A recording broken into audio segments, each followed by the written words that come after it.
This conference will now be recorded. Good evening, and thank you so much for coming to this workshop. My name is Judith Tumusime. I am the Community Preservation Act Manager for the City of Somerville, and I'll be speaking about the CPA application process.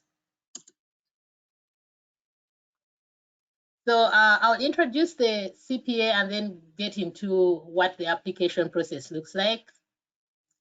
The CPA is a Massachusetts law which has so far been adopted by about 186 communities. This law allows these communities, including us, to create a fund for grant making. The law says that these funds can go to support four categories: the open space, affordable housing, historic resources, and recreation land, and only for the outdoor recreation land. This funding comes from three sources: the surcharge on real estate property tax, and can be from 1.5 to 3%. In Somerville, the surcharge is 1.5%, and these funds are matched each year by the state, and we are a blended community, so the city can put in an optional additional appropriation of funds. The law is very specific on what we can do and not do with these funds in each of the categories. So we can use it to acquire new community housing, create community housing, preserve it and protect it from harm. Affordable housing is the only category that we can support. We can rehabilitate or renovate affordable housing, but only if it was acquired or created with CPA funds. For historic preservation, we can acquire historic resources, preserve and rehabilitate. This is the only category that we can't create historic resources. In the open space category, we can use funds to acquire new open spaces, as well as in the outdoor recreation category. And the difference between these two categories is in the definition, which is in the legislation.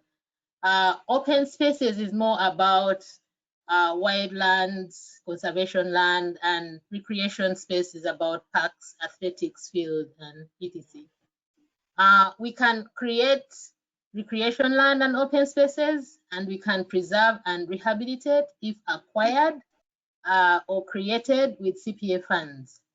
One thing to note about the CPA funds is that it can't be used for maintenance or replace current spending. The first thing that we look at that we need to work on with any new project is to make sure it fits within one or two of these categories and ensure that it's eligible for CPA funding. So each year, the Community Preservation Committee sets minimum funding allocations for each category.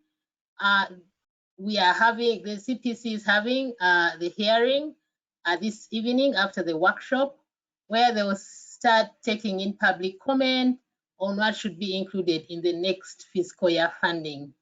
But you can see that we had this year, FY21, 20% open space, category 15 for historic preservation, and 50 for affordable housing, and 10% is flexi that can be used for the three CPA categories.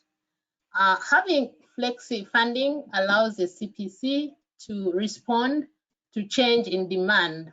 For example, in 1 year, we may have a lot of applications in the open space category and very few in historic, which gives the committee the flexibility to respond to that change in demand. Up to 5% can go to administration of that program, and the salary of the CPA manager, any expenses are around public meetings, consultancies. Like we are using a consultant that helps us prepare historic preservation restrictions. And the state requires that we have a minimum of 10% in each category. We are estimating that for FY22, we will have just over $2 million available. And just for 10% minimum, that would mean about 200,000 for each category, which would likely see, that these minimums may change for each category if the CPC maintains their past practice. So this is the timing for the application process. Although it's likely to change because of the pandemic, but I'll give you a general overview and then I'll dig a little deeper into the next steps after this overview. The first step for the community members applying for the projects on city land is to submit a pre-application form, which will be due June 10th. And if the city decides to sign on as a co-application, the next step would be to submit the eligibility determination form, which pretty much is the same form but will be revised based on changes agreed upon between the community applicant and the city department. All the projects determined to be eligible will be invited to submit a full application beginning in December. And the deadline for the eligibility determination form is July 12th. The CPC starts the evaluation of the applications and starts to gather public input. A workshop is normally held where the committee receives public input after applicants present their projects. It's anticipated that around December, the committee will vote on the funding recommendations, and the committee will give these recommendations to the City Council, which makes the final vote, which may happen between December and January. The funds will be released in late winter of FY 22.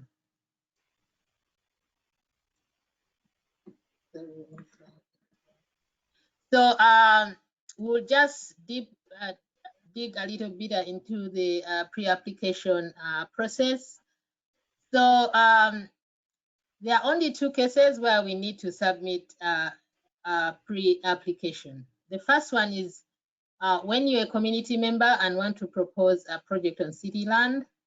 The reason we do this is so that the relevant city department can weigh in and help shape the project. We ask this so that when the full application process starts, the community members and the city can develop these projects as partners.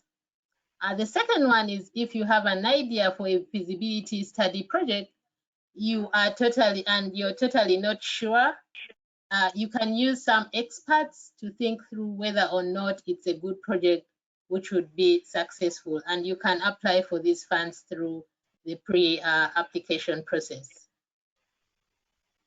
If you're applying for a project on city land, there's a 2-page form that can be submitted, that has to be submitted. The process involves sharing this form with the relevant city department. Like I said, they will then review the application and can decide on one of the 4 things.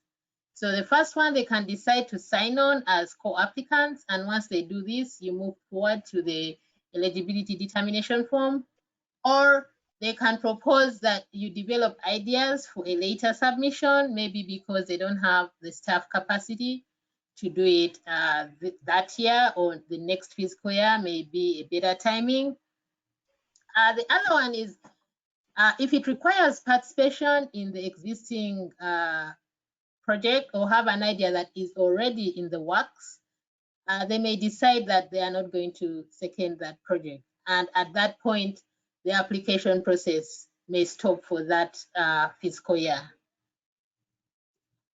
For the feasibility study, if you'd like to apply for a feasibility study, the first step is to work with the CPA manager, and the manager will work to find a neutral expert who will be able to provide analysis for the proposed project to determine how to increase the likelihood of the project success through a public process. And it could do surveys on the land or the community.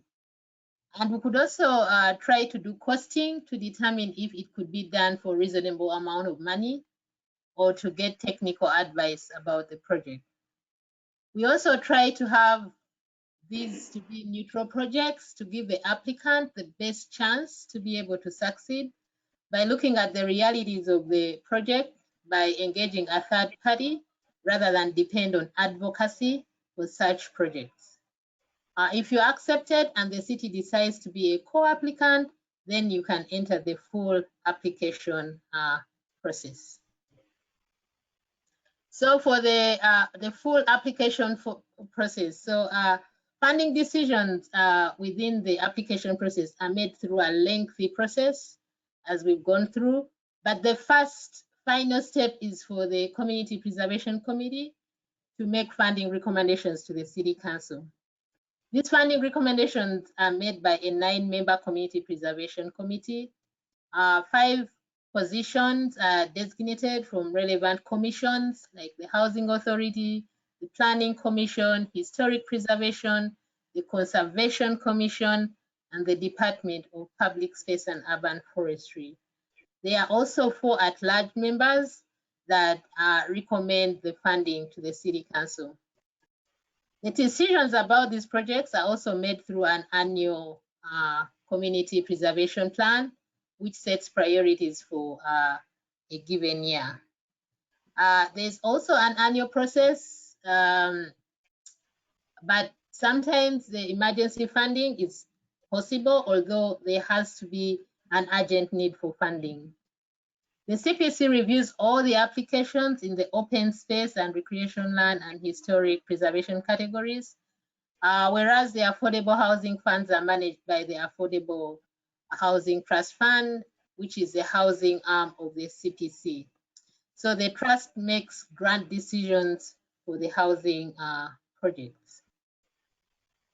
In each project, the CPC is looking if the project is eligible to receive CPA funds, and that it is the main question they consider is the eligibility determination phase.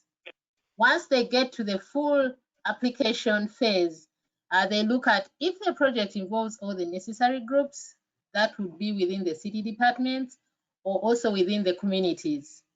And are stakeholders aware or supportive of the project? The other questions they consider, what would the project benefit Somerville residents? How well will this project match the community preservation plan priorities? And is the project a good use of public resources? The first phase, like mentioned earlier, is the eligibility determination phase. And there are key things you need to have in place. You need to have the ability to receive funds. You're either the 501c3 or the property owner, or you are not one of these things and you need to have a co-applicant who will take on the fiscal role. I also need to have permission from the owner on the private properties who was a co-applicant on the public property, and whether this is city or state land. If you are applying for a historic fund, there's need to be a determination or historic significance if the building is already on a national register or local historic district. That is sufficient. But if there's none of these, you need to seek determination from the Historic Preservation Commission. So there's need for you to go and seek the approval from the commission. So for the full application, as I said, is the last application that you need to develop. For projects that are joined between the community member and the cities, there will be a discussion on how you want to submit the application. So you have to submit a complete narrative and budget, maps and photos, and all documentation of ownership, certificate of good standing, the 1501c3 certification of the organization, letters of support from the community, for example, and submit any applicable reports. And if you've done a design phase already, you must submit a mandatory financial disclosure form, which is a conflict of interest, and the campaign contribution disclosure form. There are also specific things that need to be submitted depending on the type of project that you are applying for. I've already mentioned some of them, but for historic project, you need to submit a documentation of historic significance and a conditional report expressing the condition of the resource you're seeking to restore, and again, an approval from the Historic Preservation Commission. If you are doing a construction project, you should then submit the renderings and site plans, engineering plans, and other plans that specify the details of your project. The CPA manager will be available to help you along the way. And if you ever have any questions or concerns, please contact the city manager. And I have shared with you the email of the Director of Finance and Administration, Alan Nasio, who you can also reach out to if you have any questions. So thank you so much for listening to me. Please let me know if you have any questions.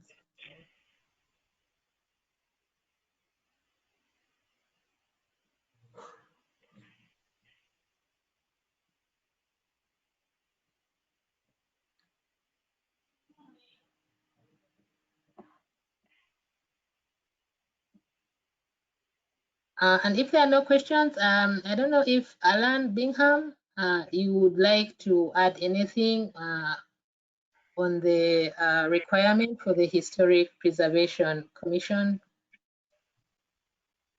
No, I think you have that well summed up, Judith. Thank you for asking me. The only thing I'd like to add is that we do see occasionally submissions come into the CPC, to the CPA, for historic preservation purposes, which have not passed through the approval process of the Historic Preservation Commission at that point. What this does is this delays any submission, and it can lead to a lengthy delay in some cases. So really the process is to make sure that anything for historic preservation that is in an application should come before the Historic Preservation Commission to get approval and comment and sign off prior to that application being submitted to the CPA. That's really my only comment. Thank you, Judith. Thank you so much. And so I have also my colleagues on the CPC. If any of you would like to give any more suggestions or make any comments, please, you're welcome to do that. So the next event is a public hearing, which starts at 7. So we have about 10 minutes to just have a discussion.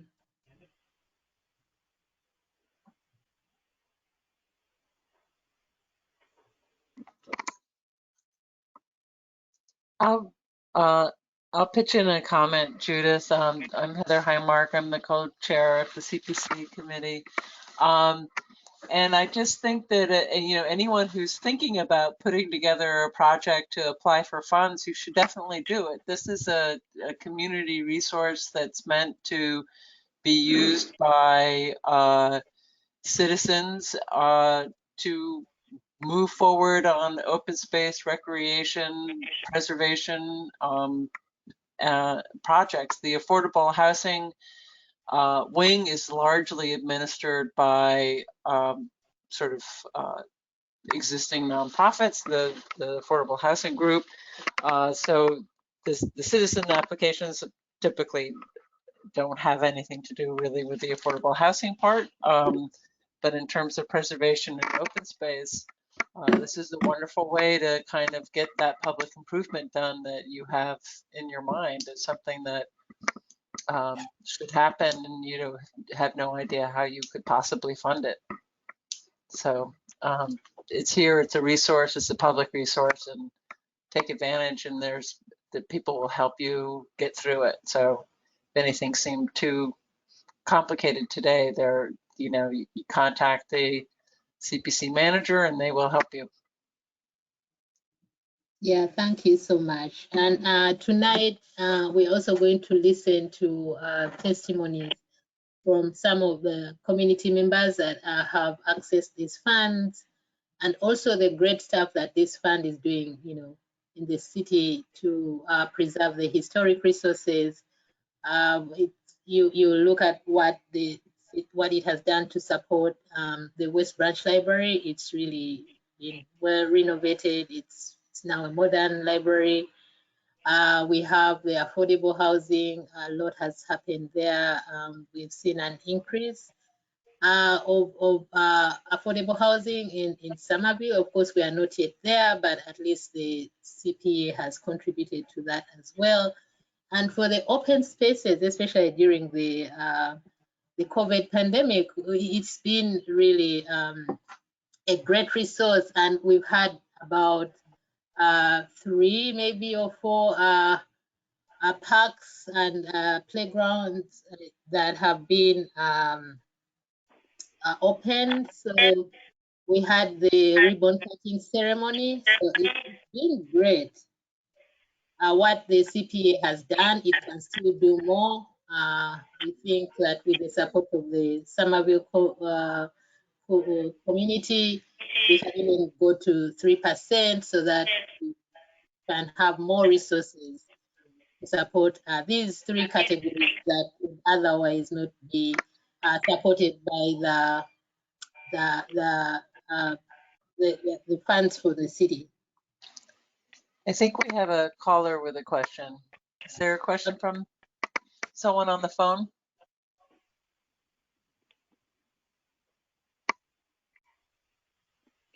It may have been feedback. It sounded like someone was trying to ask a question.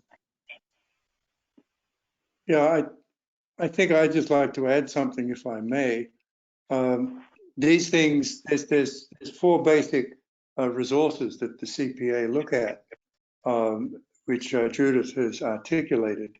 But sometimes you can get a conjunction of 2 of them or more, which work in harmony with each other and can coexist in a symbiotic relationship. I'm thinking particularly of what we have in the waterworks, which is down on 16, which is not only affordable housing, but it's a historic preservation project as well. So it doesn't necessarily be one of those 4 things in isolation. If there's flow over from one thing to another, then that is something that can be considered and possibly accommodated, as it has been in several instances. And the waterworks is a perfect example of that. That's very true. And recently, it also received an award because of the great work that was done there. So we are really very proud of what the CPA has been able to do in the Somerville community.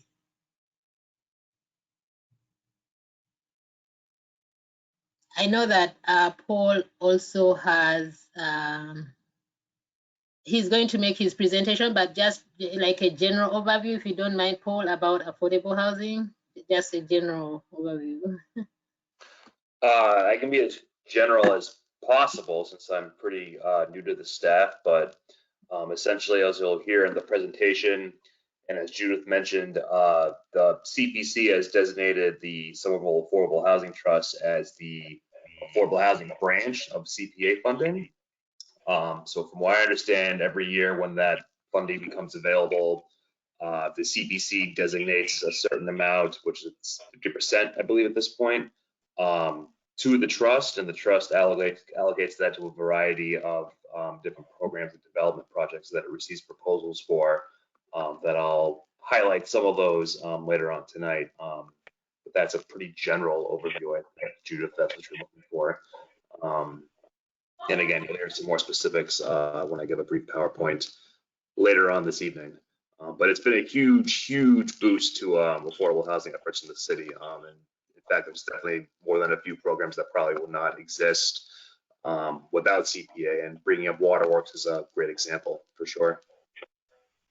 Yeah, thank you. And I think you have, the city has a goal of, I think, of creating about 2,000 affordable housing units.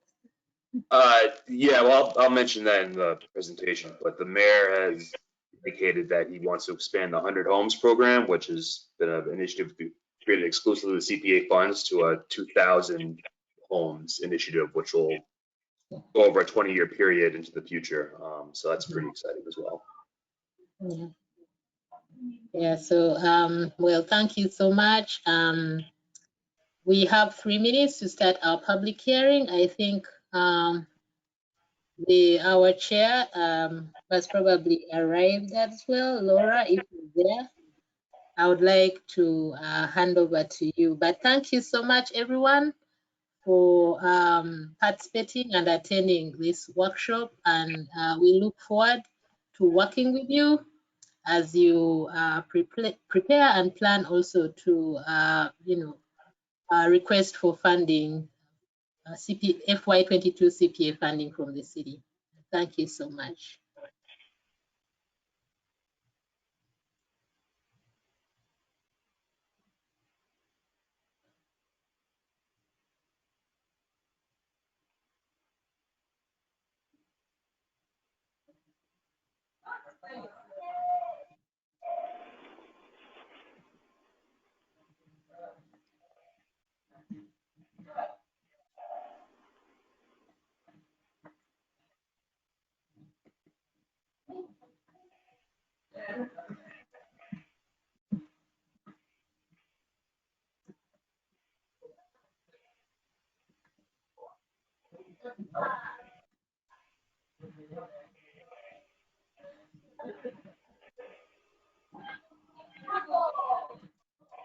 Hey.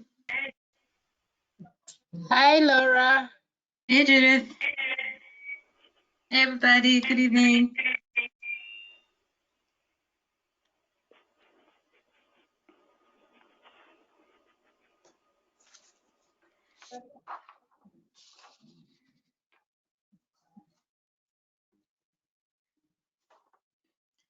So, Judith, have you already gone through the application? Yeah, so we are done with the workshop, so we are now switching over to the public hearing. Okay.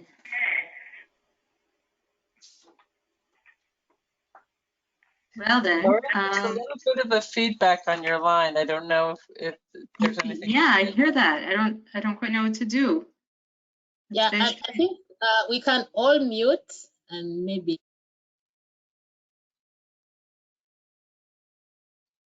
Okay, how about that? Better?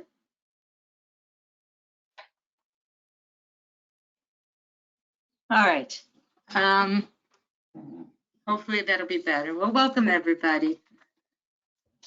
Welcome.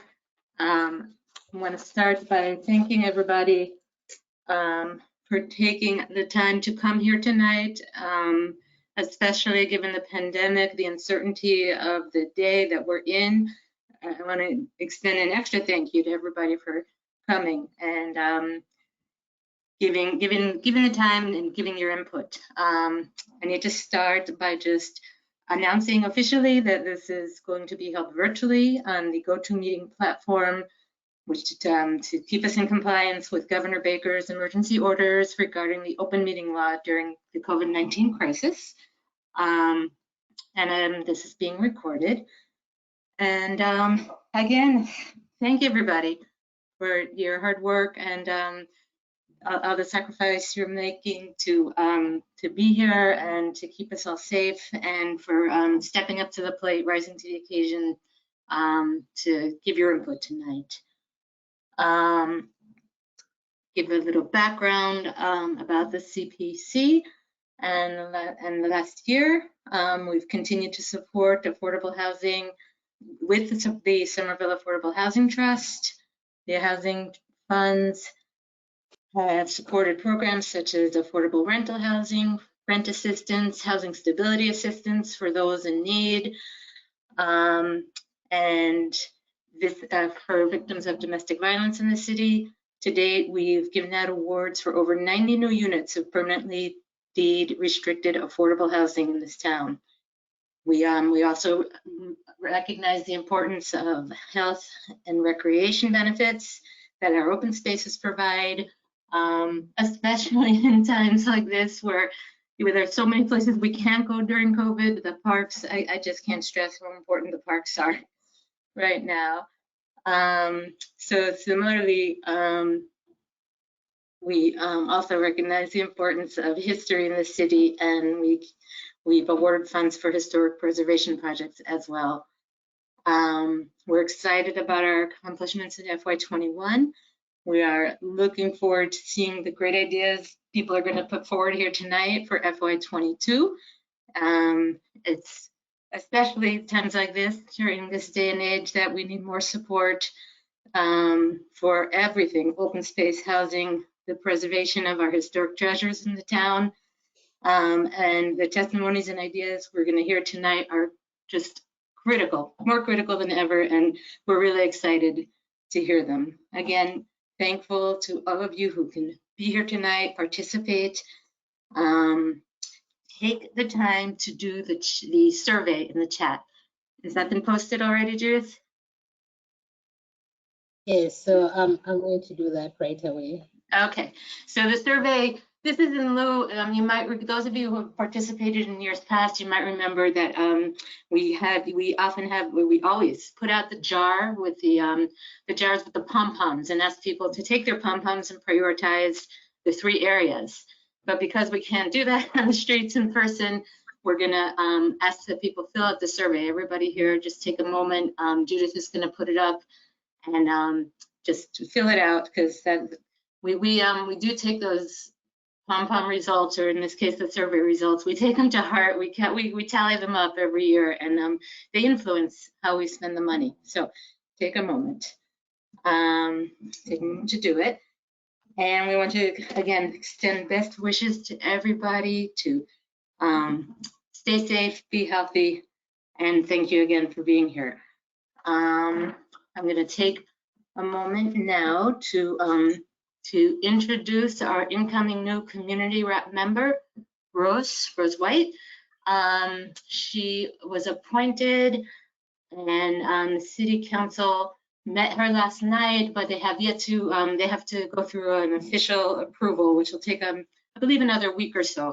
So she's here tonight, but she won't be officially participating until May. But I want to put that out there. Welcome to Rose. Thanks for stepping up. Thanks for joining us. And with that, I am going to turn it over to the Summer Vision presenter, which is Victor Nacimiento. Yep, that would be me. Thank you very much for the introduction and the time to allow me to speak here today. Let me see, I think, not sure if I can share my, oh, you have it, great. So what I want to hear today, and it would just take me about 5 minutes, is just to give a quick overview of where we're at with with our comprehensive plan, Summer Vision 2040. You can go to the next slide. So quick review of what it even is. So this is a policy document that establishes a broad community vision, and it's really about values and goals. It's not an implementation document, as there are dozens of initiatives that are proposed in this document that each would require its own document if you were to really get into the details of implementation. But this is really about condensing what are some of our core visions and goals and values as a community, what are some of the big pictures ideas that we want to tackle down the line over the next 5, 10, and potentially even 20 years. Next slide. So there were 2 main key themes that kind of permeated all of Summer Vision 2040. One was applying equity lenses to everything that we do. This is a huge learning process for the city and all different activists in the community, where we're still trying to figure out what it looks like to really adjust to the different needs of different community members. We all strive to treat everyone equally, and that's certainly a step up against discriminatory policies. But equity is really about us understanding that not everyone is starting out from the same place, and how do we address the individual needs of different communities in a way that makes sense and is fair to everybody. The document discusses this in depth and tries to apply it to all aspects of city planning and future development. Next slide. And the second theme is certainly an aspect of equity, but more specifically is about minimizing displacement. As our community becomes more attractive to investment and it has its benefits, we're also very concerned about the effect that's having on affordability and people's ability to stay in this community. Next slide. We had a complex community outreach process. We probably engaged with about 500 unique members of the community throughout the process. And this engagement was in detail. It was deep. It was not just someone filling out a survey. We had a lot of forums, public meetings. We had dinners that community members organized so they could talk amongst themselves and then report back to us. We made sure that some of the forums were held in different languages, that they were held with folks in elderly homes, that they were held with teenagers. And I could go on this for a while, but the summary of it, and you can learn a lot more about it on our Summer Vision website, is that I feel we utilize some very innovative approaches to really reach a wide audience. Next slide. So where we are now is we have a new version. We kind of had to put this process on hold a little bit because of COVID. Both the council and planning board and planning office were very preoccupied last year. And so we've been able to get back into it late last year into the spring. We had released a draft at the end of 2019. We received extensive feedback, all of that was cataloged. We had to put the process on hold, and now we then reconvened the committee late last year. Applied all of the feedback that we received from both the community members and the city council and the planning board. And then we've had a new version now for a couple of months that we are in the process of putting in front of the city council and planning board for approval. Next slide. Additions since the last time I spoke about this to the committee is we had 2 new spreads. One is summarizing what happened in 2020 and how unprecedented that was and the vulnerabilities that it demonstrated in the community. And the second one is where does the document go from after implementation, after it's passed into implementation. Next slide. This is one of the graphics that you can see and read in more detail at summervision24.com as well. But it's basically making the point that once we have this vision and these goals and these plans, that's not the end of community input. Those are ideas. There is a whole bunch of different layers of community input and action and public hearings and partnership making and boards and committees like this one, applying a lot of those ideas before they actually come to fruition. Next slide. So here are some key edits. I won't go into too much detail on each of them, but the document with all the edits we made since the last version of can be found on summervision24.com if you want to go through it. But we basically addressed all the feedback we received from the community, including adding more details on racial and social justice department, which is a new office in the city, expanding a lot on our commercial development side. Added some more information about pollinator plants in open spaces. This was another issue. And more details on expanding off-street multimodal paths. Next slide. And then the second layer of edits is we did hear from a lot of our seniors that maybe they felt that they weren't clearly mentioned enough. A lot of the things that we proposed in the document certainly impacted seniors, but they felt like that wasn't being made clear enough. So we made a whole bunch of edits that were specifically to address that point, including talking about the digital divide and talking about different approaches that the city needs to take to better connect with the senior community and understand their needs as we have future development. And also being even more conscientious about mobility, thinking about mobility in the city for the senior community. Next slide.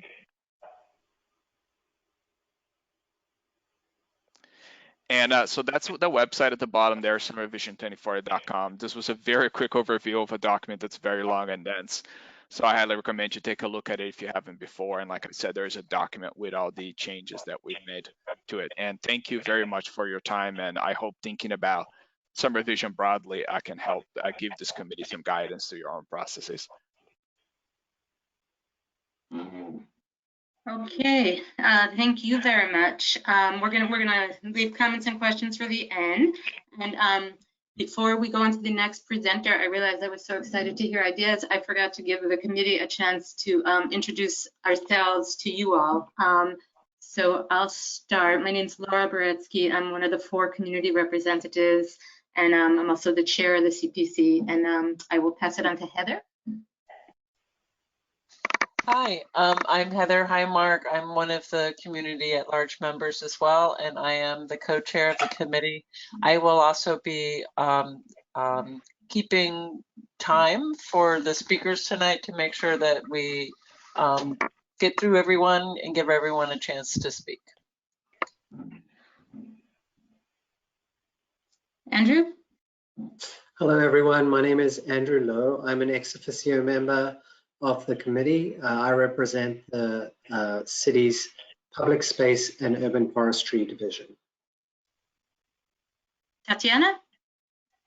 Hi, I'm Tatiana Shannon. I am a community member. I have a background mostly in historic preservation. Lovely to meet you all. Eleanor? Yes, my name is Eleanor Rances, and I represent the Somerville Housing Authority as a tenant commissioner. Alan? Or maybe Alan is not here. Jahan? I'm Oh, Alan. Alan is here. Oh, I'm sorry. So sorry. I'm the Commissioner of the Somerville Historic Preservation Commission. Sorry, I was muted. And my apologies. Okay, is Jahan here? Yes. Hi, my name is Jahan Habib, and I'm the planning board representative to the committee. Look forward to hear all of you speak, and certainly look forward to your applications as well. And I mentioned Rose, our almost approved member. Rose, you want to say a couple words? I think you're muted if you're there, but maybe she's not. Yeah, I think she's on the phone. She may not be able to speak. Okay. All right. Well then, why don't we move on to the City of Somerville Public Space and Urban Forestry Division's presentation by Andrew? Dan? Hello. Yeah, this is a project Sorry, actually by the Mystic River it's Watershed. Blessing of the Bay, yeah. Yeah. So my name is Amber Christofferson. I'm the Greenways Director at the Mystic River Watershed Association, and our project that's been funded through CPA is Blessing of the Bay Park Revitalization. If you go to the next slide. We first applied for a grant back in 2016, so it's been a little while now. We recognized that there were 3 key open spaces on Somerville's waterfront: Draw 7, Baxter Park, and Blessing of the Bay. You might have to hear my cat every now and then chiming in. Baxter Park recently was renovated. Draw 7 Park is going through a redesign process by the state, and so we saw an opportunity in sort of a park that's been through the cracks a little bit at Blessing of the Bay. And if you go to the next slide, you can see some photos of the existing conditions, a shared use path that doesn't have an adequate width with some obstructions in the way. There's a lack of both physical and visible access to the river, and then there's just general disrepair with benches and cracked pavements and years of deferred maintenance. Next slide. This is a little bit of a, you don't have to get into too many of the details here, but all to say we've had 2 different CPA grants starting back in 2017. The first one was a grant to create a community-driven vision plan for revitalization of the park. And then as we've moved through time, we're focused on the implementation pieces. And the timeline has been much longer than anticipated due to the nature of working with the state and uncovering lots of different land ownership and other challenges that I'll talk through a little bit. Keep moving to the next slide. So in this first phase, the CPA grant allowed us to do a really robust community engagement process where we went to residents at Mystic Housing and asked them what they want to see in the park. We had events at the park. Next slide. We also hosted a number of workshops where we looked at maps, had people tell us what they would want to see in the park. Next slide. We also were able to bring together key stakeholders in this image, there's folks from the city of Somerville, folks from DCR, Paddle Boston, Gentle Giant. So this was an opportunity to look at all of the different interest groups at the park and find out what do they want to see different happen in the park, what's their vision for what could be at this space. One of the side notes, this is an area just north of the boathouse at Blessing of the Bay Park, and has this huge paved area. And with some of the improvements that we were able to leverage DCR to make, this has been unpaved and turned into just a path with some nice trees. So that was a good outcome that CPA dollars were able to leverage an outside party to fund. Next slide.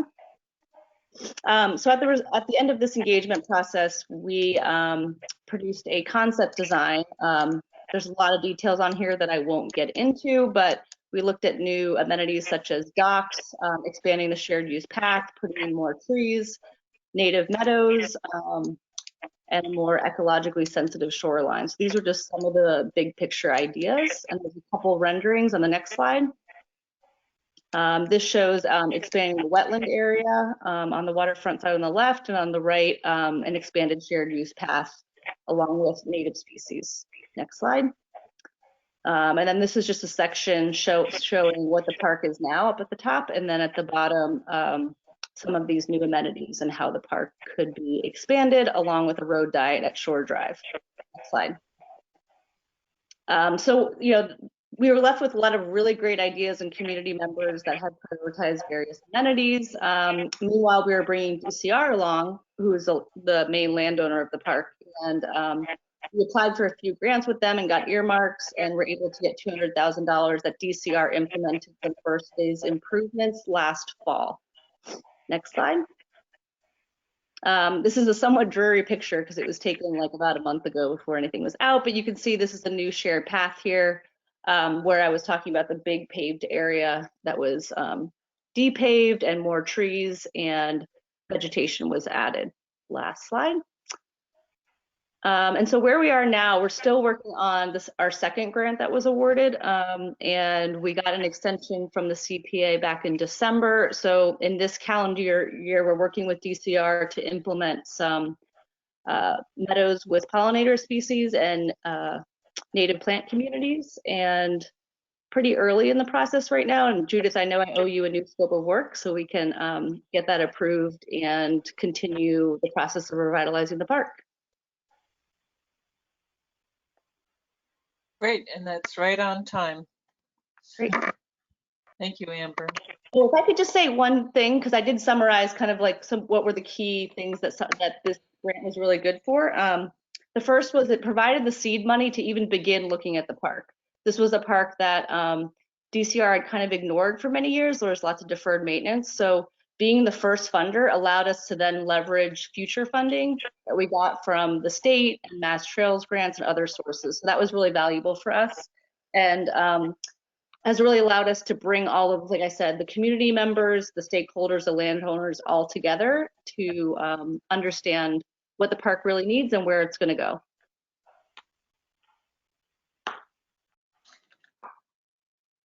I'm done. Okay, thank you very much. We're going to move on to presentation by from Broadway House by Marcia Hannon, please. Okay. Hello, everyone. Hopefully you can hear me okay. I'm Marcia Hannon. I'm a senior project manager at CASCAP, and we're very pleased to be recipient for the Community Preservation Historic Resources Funds for Broadway House. And to tell you a little bit about CASCAP, we're a local Somerville-based nonprofit founded in 1973. If you look on the right-hand side of the slide there, you'll see our offices, and the upper portion there is housing for adults with chronic mental illness, and the other two slide photos there are other properties which we have in Somerville. Our mission is to provide permanent, affordable housing to those who are disadvantaged by poverty, disability, or age. And as you can see too, we also have a focus on preserving housing and historic buildings and repurposing them for affordable housing. If you can go to the next slide, please.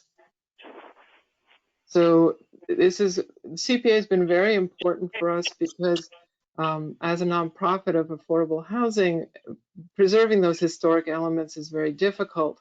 And here at Broadway House, we have a very detailed, beautiful building that's really one of the last remaining buildings from the 1880s. And so in order to preserve it, the CPA funding has been critical. As well, this has enabled people who are really the most vulnerable residents of Somerville to have a home here. This is for young adults with chronic mental illness. All of the residents here have extremely low incomes, below 30% of area median, and they would be unable to afford any other housing option in Somerville. If I could move to the next slide. So the project that the CPA is funding is for enabling us to install elements which will bring back the building a little bit more to its original state. It was built in the 1880s by Joseph Lichfield, who was a successful milkman at a time when this was a suburban street. And if we go to the next photo, and here you can see what we're going to be doing is replacing the existing windows with more historically appropriate energy efficient windows, and there'll be 2/2 double hung windows here. We're also going to be funding with non-CPA funds a kitchen and exterior access improvements for handicapped accessibility. If you go to the next slide, please. We just wish to thank really the different people who've all been involved in the CPA, the voters, the mayor, the council, the members of the CPC, and also the Historic Preservation Committee and the staff. Everybody's been really, really helpful. And it's really important, as mentioned, it's been such a resource for preserving such beautiful architectural buildings. And that's been an important part of creating housing that reflects well on affordable housing and really refutes some of the stereotypes. So wish to thank the members of the committee and the community for that.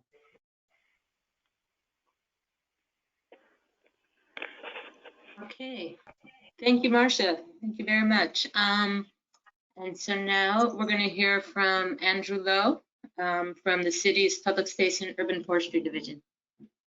Hi, everyone. Thanks for the opportunity to present here tonight.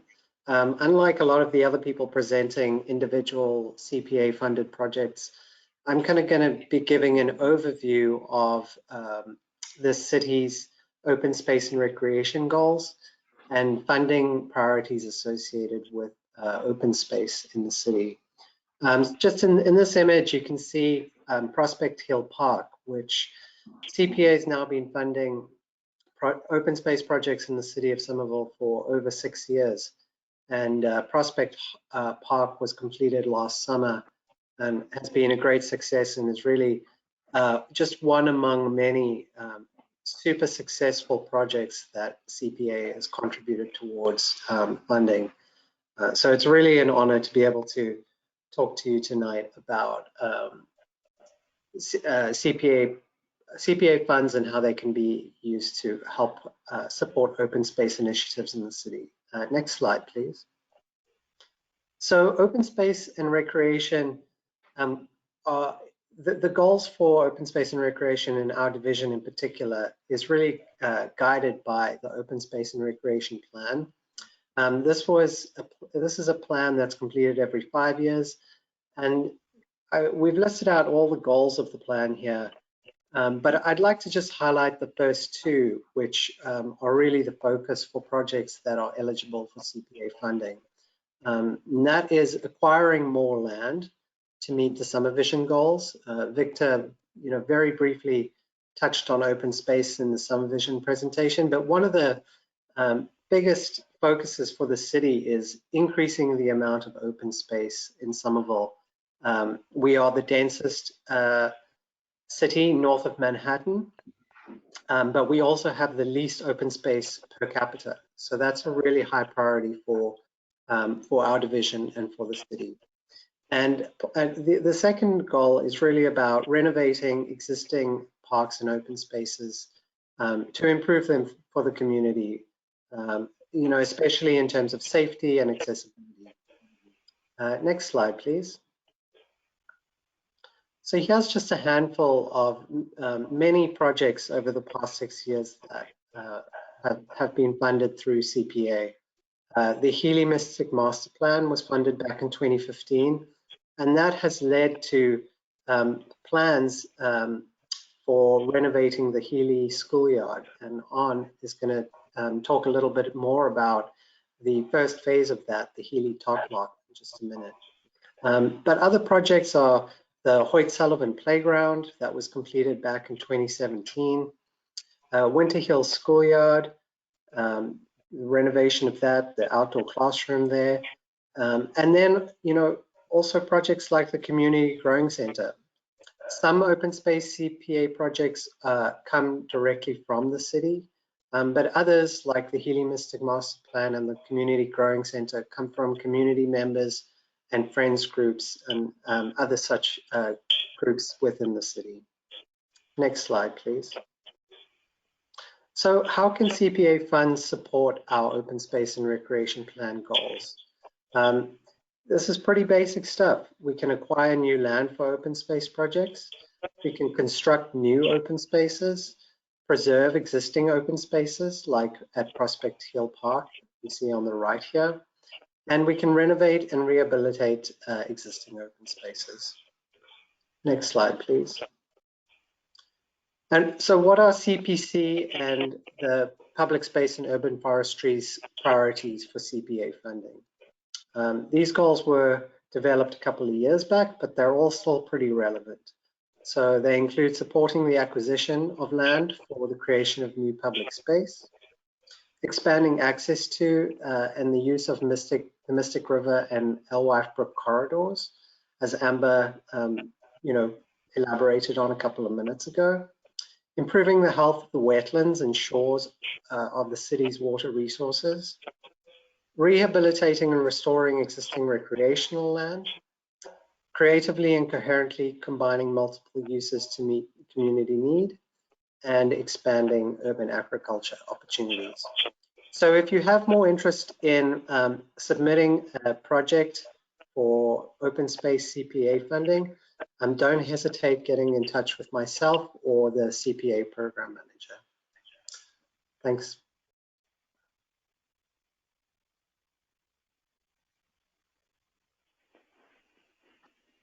Hello, everyone.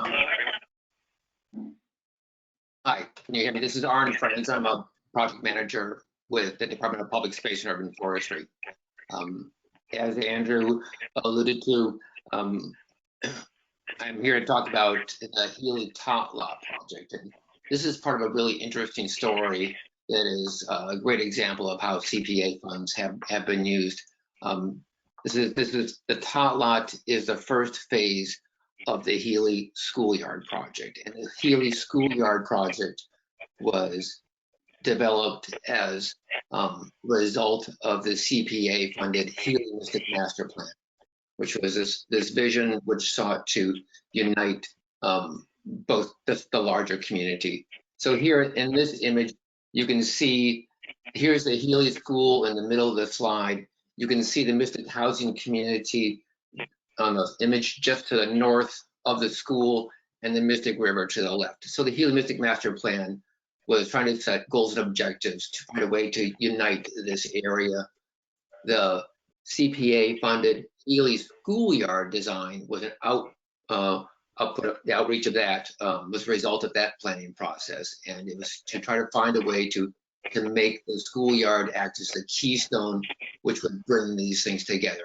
You've got this community, this neighborhood up on top of the hill that surrounds the Healy School, and then you have the public housing community at the lower slope, and there's this disconnect between the two communities. So trying to develop a design that would create a really special and imaginative play space at the Healy School and tie it to the community, the public housing community below, was one of the goals. That project is going forward. We had a great design that we developed with Warner Larson Landscape Architects. We were putting that project out to bid last year. COVID hit, and it was delayed. I meant to say that as a part of this, as a part of all of these Healy-oriented projects, the city has had this public-private partnership. Judith was talking about it earlier. One of the ways to bring a project forward is for a group to partner with the city. And so in this case, the community and parent organization, Friends of Healy, have been working with the city on all of these projects. And the Healy tot lot is the third one. When we realized that the Healy schoolyard was going to be delayed, Friends of the Healy came to the city and said, isn't there a way we could just take this, bite off this one piece and make it happen? And so that application went in. The CPA funded it. The tot lot, which is up to one side of the school, is been run down, worn down for a number of years. You can see in this view, its orientation off to the side of the school. Next slide, please. Here's just a different view of it. You can see the tot lot. It's a small space. It's a 2 to 5 year old play area, and it's separate from the larger schoolyard project. So it's discrete, and it made sense to take this on as an individual project. On this side of the school are the classrooms for the kids that would come out and use this space. But there were concerns about the safety. The existing play structure was designed for an older group of kids, and there weren't many other play features there. And the teachers and the school were unhappy about the existing conditions. And I could elaborate, but there were several. Here's an image of the tot lot from the street. When the new tot lot is developed, and I'll show you the plans in just a minute, this space is also going to be enlarged and come out towards Meacham Street, towards the front of this slide. Next slide. In these slides, I have to say, I'm looking at these and you go, oh, well, this doesn't look so bad. But in fact, the schoolyard has a number of problems. Last year, the city made an effort to tweak it and to improve it. We really pushed, we made some changes to the play structure, did some painting, put in a better bark mulch surface, which was in poor condition. The swings were unstable. We fixed those. And we bought a couple of new small features that we could plug into some of the larger voids in the playground. Next slide. So you look at a space like this and you go, oh, this looks nice. But in fact, there are a number of problems here. You can see that the concrete is heaved, bike racks are crooked, fencing has problems, and just little things like this. The buddy bench, which you see in the middle of this picture, which was something that was created, was put there by the school, is actually at a tilt. Next slide. Here's a better example of it. Take a look at this tree. There aren't, we know that there's a lack of tree canopy in the city. We have to really take care of our tree resources, our urban forest. And in this case, you can see that the roots of this tree are now pushing out over the sidewalk and have lifted the sidewalk. So as a part of the new design, this is one of the things that get like special care. We want to be very careful how the work is done here. This little house was something we bought last year, and one of the things that will be saved as part of the new plan. Next slide. So here is the new plan. It's a little hard to see. I've got images around the outside which shows some of the new features. In this graphic representation, you can see there's swings off to the right side. The sort of like the jelly bean shapes are mounds of put in place rubber safety surfacing so the kids can run up and down over those. There's a new play structure which is tailored to the 2 to 5 age group. And then we're taking the space in the front, as I said, and enlarging it. There'll be some new like wood platform seating spaces around those trees. Next slide. So here's a better illustration that you can sort of see what it's going to be. This graphic shows what the colors and the graphics will be on the surface of the play space. You can see there's like the big circles with the areas. Can you just go back to that last slide for a second? So, and then you can see to the left of the image is where the trees are, and this will be like a natural area. So that's, for the most part, that is a presentation. The good news is that, next slide, this project is moving forwards. And in fact, we had our groundbreaking ceremony with the mayor and CPA staff. There's Laura Bretsky and the principal and Councilor Klingon and Jeff Curley from the school department and Andrew Auerbach from the Friends of the Healy and PTA reps. So we were all there celebrating the beginning of the project. Construction is scheduled to start hopefully next week, and then it'll be under construction all summer and then ready for school in September. So I just wanted to say thank you to the CPA for this project, for the funding for that project. It truly is making a difference to the community. Thank you. Thank you, Arn. Okay, and now we're going to hear from Fred Massaro about the West Branch Library. Hey, I'm actually going to hand this one off to the project manager, Rob Cassano. He's been, this has been his project now going on 3 years, most recently through some COVID delays, as you know, and through, we had many unforeseen conditions at this historic property. He's put together a nice pictorial presentation, and I'm handing it off to Rob. He's done a great job on this project. Thanks, everyone. You guys hear me well? Yep. Yes. Oh, good. Thanks for having us. We're very excited to be here. As Fred said, this has been a labor of love, and we appreciate everybody being here tonight, and we can't wait to share this beautiful building with everybody, community, the residents. As you can see, yeah, we put a lot of work. This is the first slide here, and I'll go through them quick. West Branch Library, we did a lot of facelift, try to preserve the building, and painting the exterior and the historic. Next slide. This is where CPA funding really enhanced this building.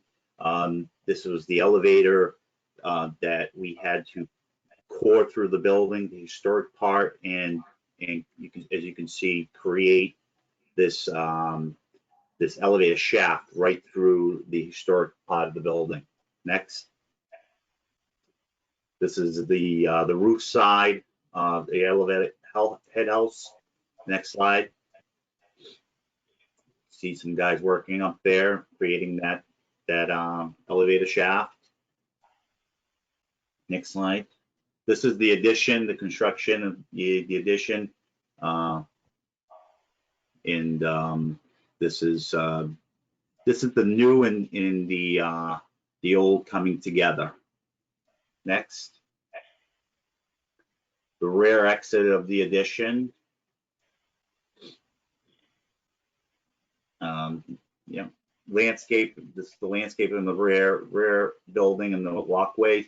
You can see on the right side, this we created with the CPA funding a walkway from the rear of the building to enter the rear addition. And you can see portions of the landscaping, the pavers, and all the copper facade that went into this new addition, complementing the historic. Next slide. Again, you can still see that elevator head house with the facade, copper. We wanted to complement the historic. And next slide, please. That copper will all be weathered just like the copper that was existing there now. So it'll change color to more to the greenish that you see in copper as it ages. So I included some interior shots, and the reason I did that was because the CPA funding complemented a lot of the other parts of the project. Without the CPA funding, we had to dissect a lot of the building, and you can see here we really took apart the floors. You can see the fire pits literally being held up by those two wood joists, and the left picture is actually the front lobby of the library. Again, these are pictures when we actually demolitioned the whole historic floor, first and the second floor. This is we discovered a well from the building here. This was I know the CPA. Can everybody hear me? Is that next slide? This is the new children's area. We brought back the sun, what is this called here? The skylight. Yes, thank you. The skylight. Yes, sir. Okay. We enhanced all the stenciling here. We discovered some old stenciling, historic stenciling, and we brought that back to life as well. Next slide. This is the historic opening. We brought the new addition into the old, and this was a very difficult part of the project. Again, this is part of where CPA. We're at time, so if you could try to just wrap it up. Yep. Again, some elevated enclosures. Next slide. The walkway from the West Branch Library, the signage, landscaping.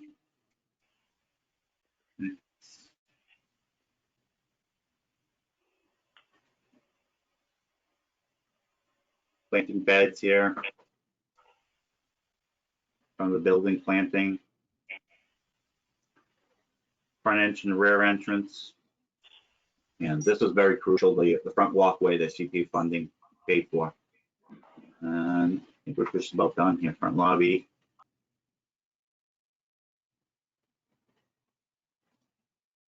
It's a new addition. Okay, we're gonna have to wrap it up. Yep. Okay, thank you. Thank you. And next, Somerville Museum.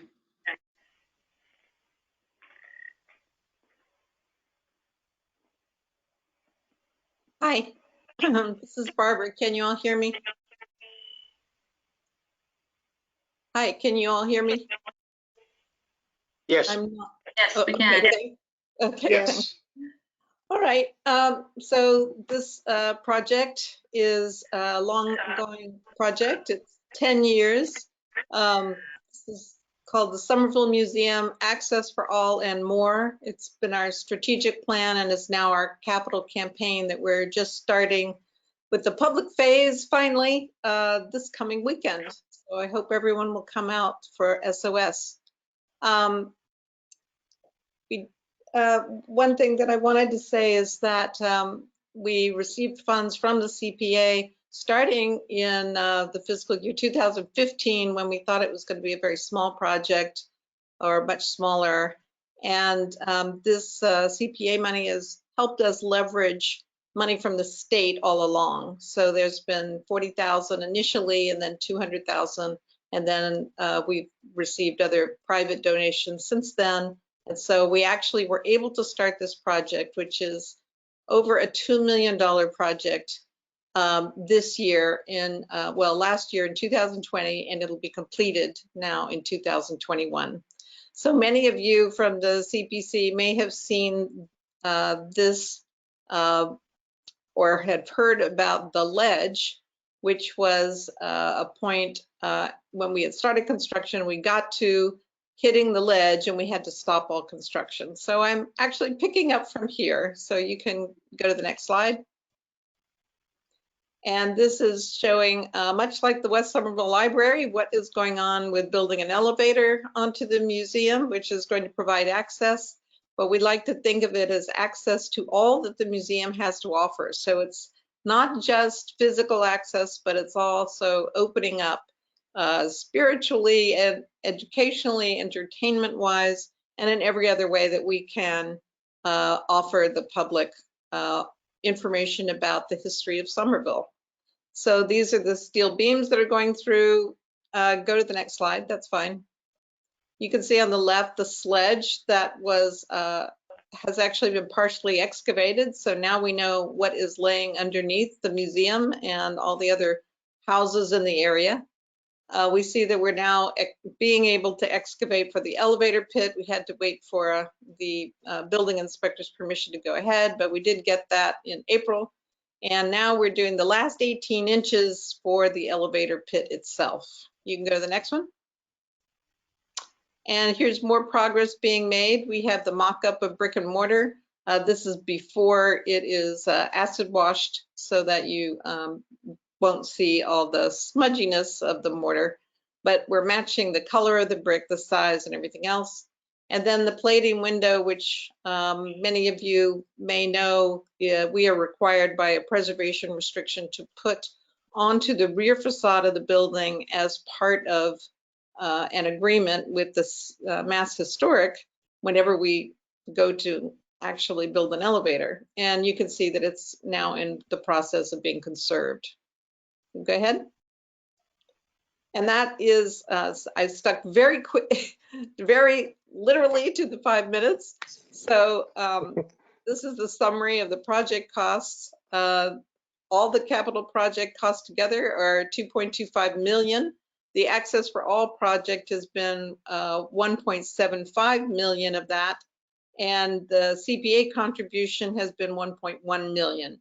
And you can see that we could not have done this project without the Community Preservation Act and the support of the city, the people of Somerville, the mayor, the city councilors, the Community Preservation Act Committee, and just the Preservation Committee as well. So I want to thank all of you, and we do see that it is actually happening, and we're very excited for ourselves and the city. Thank you, that's it. Thank you, Barbara. Okay, next up, we're going to hear from the Somerville Hispanic Association for Community Development, John Heckler. This is John Hecker. I'm an architect with Spencer Sullivan and Vogt, and I'm representing our client. You see their acronym at the top of the first page, SHA for CD, which stands for Somerville Hispanic Association for Community Development. This is a nonprofit agency. They are, in a simple sense, a community services center that represents about, or serves about 500 families in East Somerville. They have a daycare center. They have a family housing shelter on the second floor. They have a very important food pantry on the lower level. They also have a learning center for English as a second language. They offer training in computer skills, immigration assistance, and school supply distribution. If we could have the next slide. This was the first CPC grant that was awarded. And we were able to use the CPC grant as a matching share to also get a grant from Mass Historical Commission. So the very first phase of work dealt with the semicircular portion of the building that you see in the top left, the middle of the building, and you see the roof being replaced on the right. So it was a slate roof replacement, gutter replacement, flashing. Unfortunately, when we got into it, we realized the roof framing was totally insufficient. So we had to replace that and stiffen up the ceiling that was right above the daycare center. So with some reapportionment of funding and money, the daycare center is as you see down below right now. It's quite a beautiful space. Next slide, please.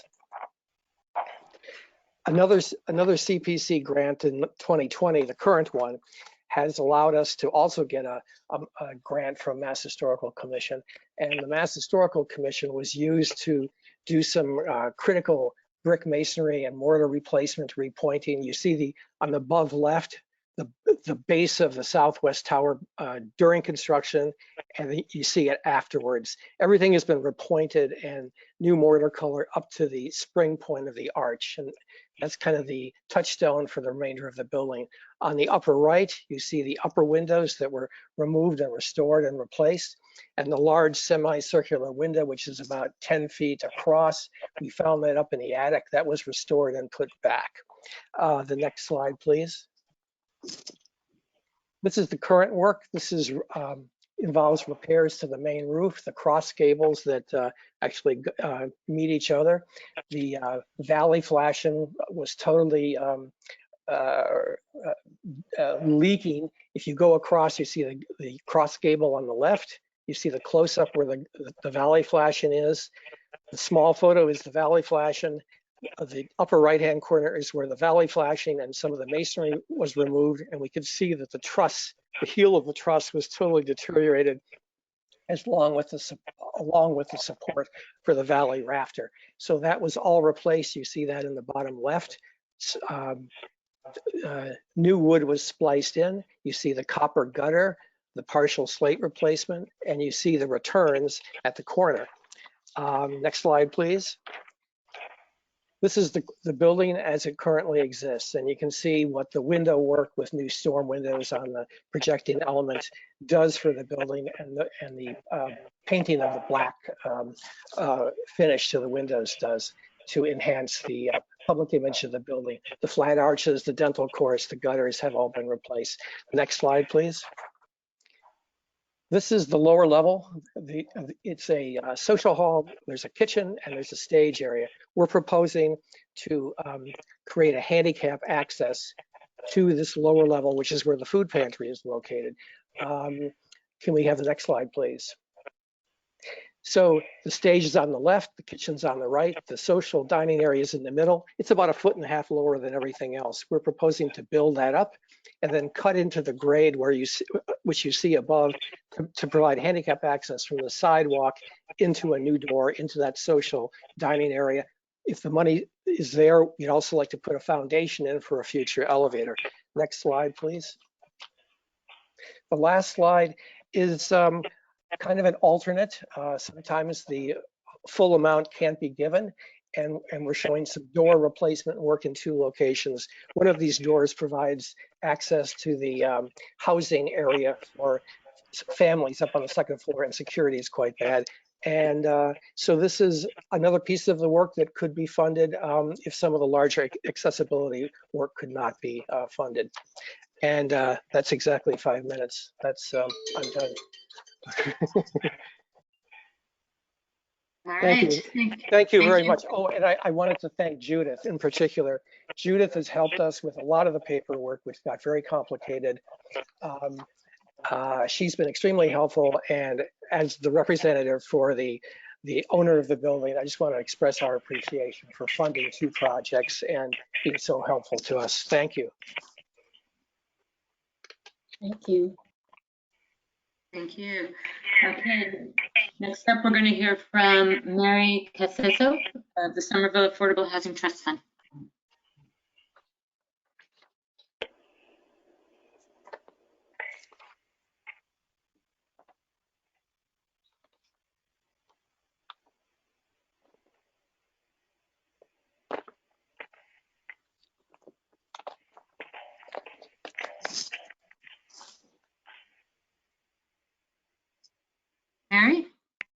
Mary, you might be muted if you're speaking.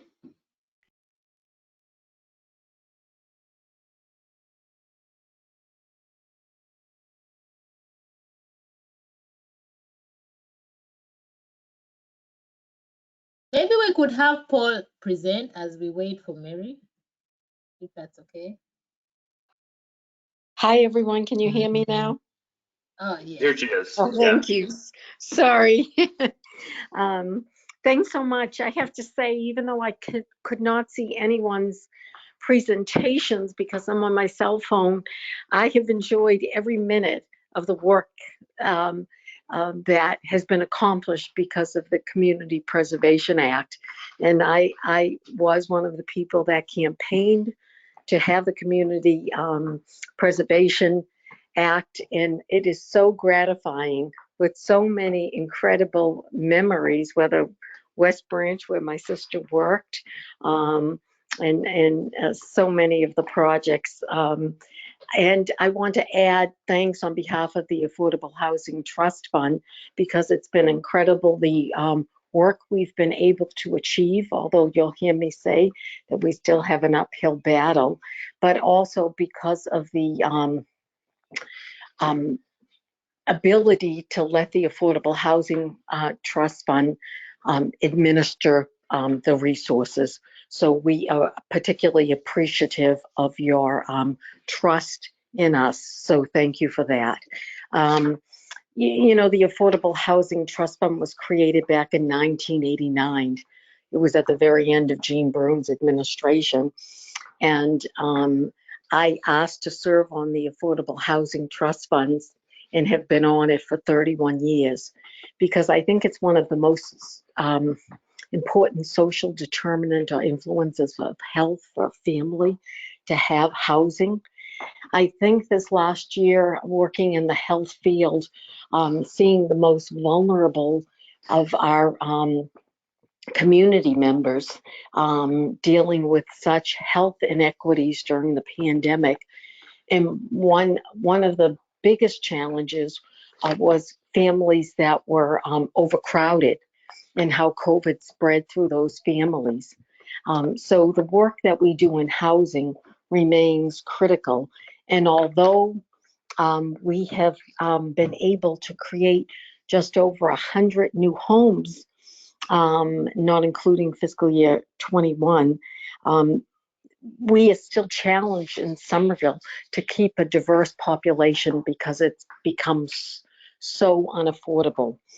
So I wanted to recognize that. Also, we're able to, because of the community preservation funds, to provide rental assistance programs for folks, because home ownership is not attainable by all. We've all become familiar with the shortcomings that families have faced because of structural racism as it relates to home ownership or any equity. So I think the work that we're doing is so incredibly important. I'm sorry I don't have any pictures. The 100 Homes program I especially love because it enables us to preserve existing homes, because Somerville does not have a big footprint. So preserving among homes in our neighborhoods is great, and it prevents those homes from becoming condominiums and being taken off the market. We also did the project on 31 Tuff Street with E3 Development that brought us 15 projects. 163 Glen Street, 8 projects. And of course, I love when it's a win-win, because the Mystic Waterworks not only had resources from the Affordable Housing Trust Fund, but also the historic preservation resources. And I think as many times as we could do that, that would be a real win-win, leveraging funds for either historic reasons and or for more gardening or other projects that could deal with climate issues. That would be great. And I'll just quickly say, because I'm sure I'm running out of time, that we have served 34 households through rental assistance. So I'll pause there. I don't know how much time I've already taken. Thank you, Mary. You're at time. Thank you. Thank you. All right, good job. Next up, we're going to hear from Paul Goldstein of the city's OSPCD Housing Division.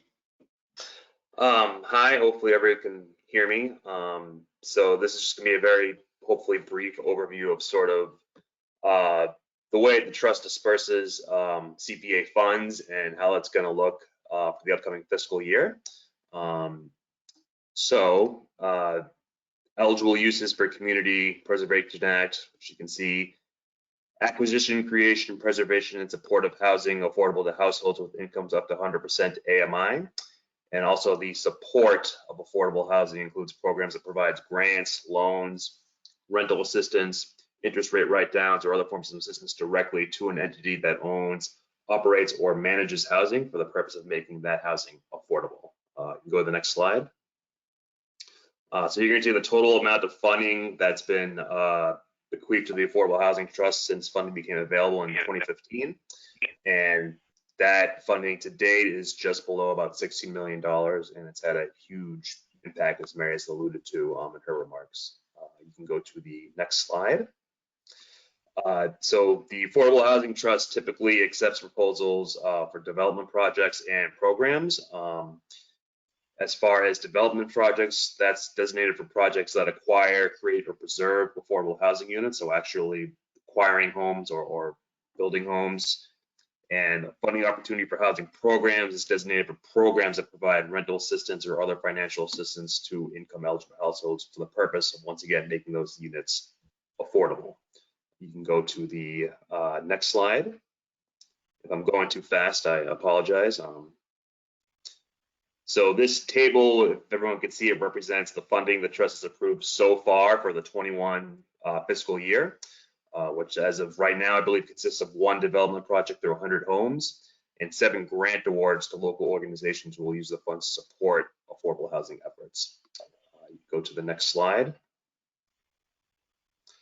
So once again, Mary had mentioned this, but the 100 home program is something that would not exist without CPA funding, and the goal is to create 100 new affordable units through the acquisition and renovation of existing properties.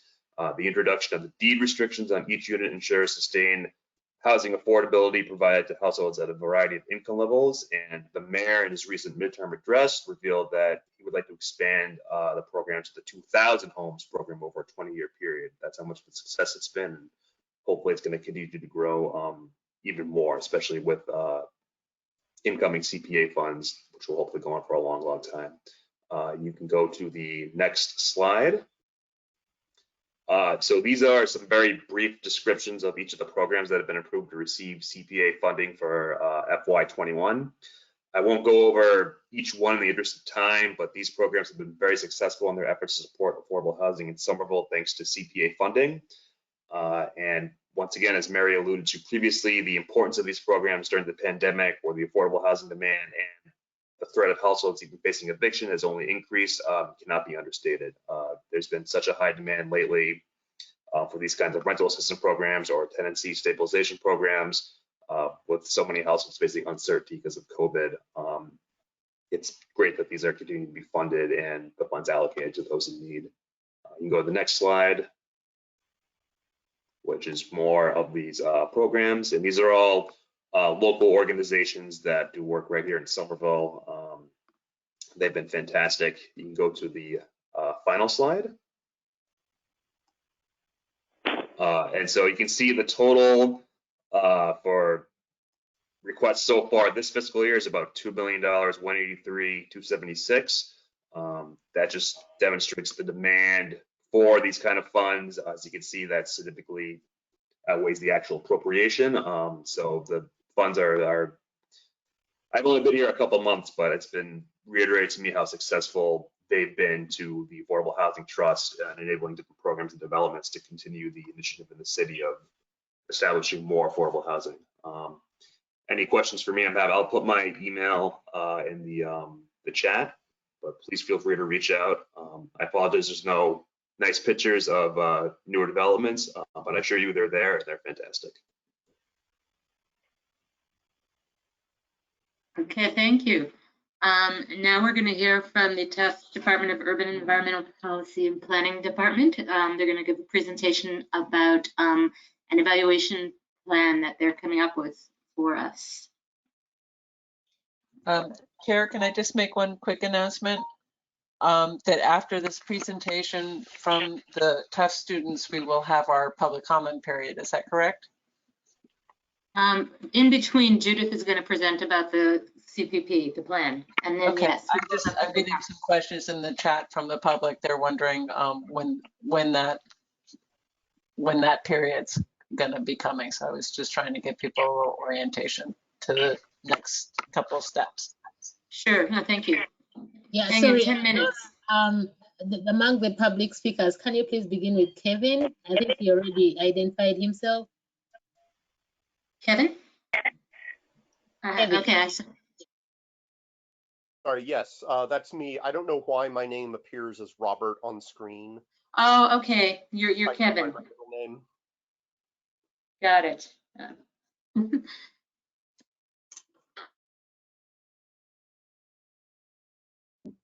Thank you, Madam Chair. Good evening, everyone. My name is Amber Davis, and I'm here with the for the Tufts UEP Field Projects team. So I'm here with Bill Cohen, Tony Collins, Kelsey Tolson, Gabby Queenan, and we're honored to be here, and we'll just present a few minutes of your time to overview about our Somerville CPA program evaluation. Next slide. So we'll briefly discuss our process, our findings, and our recommendation that we had for the Somerville CPA program. So our process included, but not limited to, reviewing and analyzing existing Somerville CPA reports. We utilized from FY18 to FY20. We used the open space and recreation plans that was previously shown earlier in the slides. And we used a long-term comprehensive plan such as Summer Vision 2040. And we also used ARC maps and GIS data of CPA, of the data around Somerville. We interviewed 27 stakeholders, including other CPA communities, so we can have a variety of CPA perspectives. We also used the prior 2017 Somerville CPA program evaluations, our reference guide. And in regards to COVID-19, since it's still a major factor for our communities, we ended up using our historical survey data from Somerville around 2018 to 2021. And we were looking to analyze the data to see the correlations between the CPC, the CPA programs, and the goals of the community, and seeing if they were in alignment. Great, thanks, Amber.